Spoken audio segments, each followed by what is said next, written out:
So welcome back to another episode of Primary Source China Investment. Based on much appreciated feedback, we're going to take a break from the long format and do each of these sections. So we'll have 4 sections. And the first section, as usual, is China policy.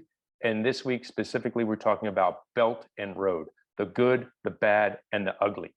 So what is this Belt and Road that everybody's been talking about for so many years now? Well, it's an economic integration on a massive scale. The Belt is a land-based initiative running through Central Asia to Europe, and the road essentially is a sea-based navigation along China's coast, linking up with Africa and the Mediterranean.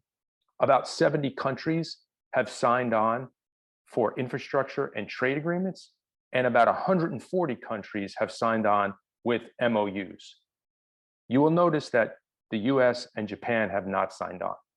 A couple of the biggest projects includes a 12,000-kilometer railway from London to Yiwu, a highway from Xinjiang to the Pakistani port of Gwadar, and a massive natural gas pipeline from Turkmenistan to Shanghai.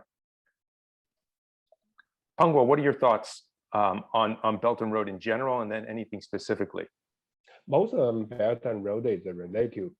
One is infrastructure related project. Another one is trade, international trade. I think right now in China already have the 201 One Belt and One Road cooperation agreement with 138 countries, as well as with 31 international organizations. It's also initiated more than 2,000 projects. So generally speaking, it's really this is welcomed by many countries.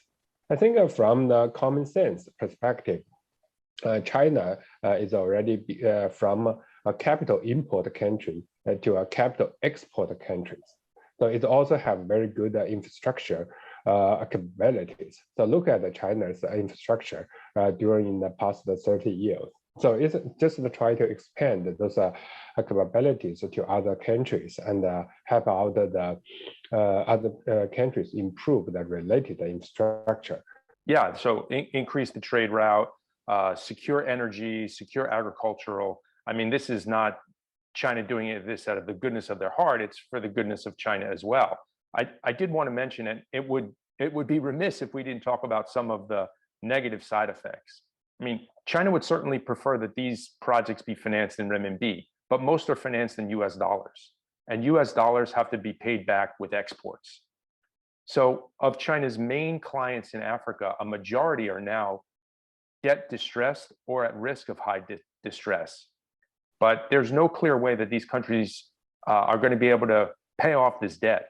Simply building a hydro plant or pipeline or port doesn't mean that the tariffs, taxes, and other trade barriers go away. So very specifically, look at the railroad project in Kenya. It's ballooned to a $4.7 billion project. And Kenya's used the port of Mombasa as collateral to China. This is a country with annual exports of about $3.5 billion. This debt simply cannot get paid off. Second example is Laos. This is a country with $1.7 billion in total exports, and they have a debt burden of $9.7 billion. The build it and they will come idea will probably bankrupt many debt-burdened countries before the people discover the cornfield, to extend the metaphor. I think the number one is whoever provided the capital, that is could get hurt down. That really means China will suffer the huge loss. And also for the financial perspective, it's more like the, for example, like some person apply for the car loan or mortgage. So you need to evaluate if that person get have a capability to pay them back. That's the really basic things. But if you default on your car loan, I take your car. If you default on a port, can I take your port? But that does not mean the poor countries not deserve that modern life. They don't want to stay in the poor forever. But the key thing is any district or any area, if they want to get rich, they have to get the infrastructure job done.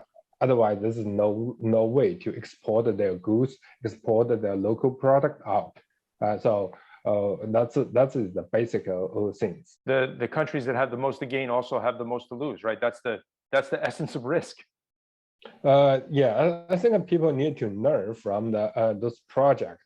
and also China suffered a lot of loss into the international investment.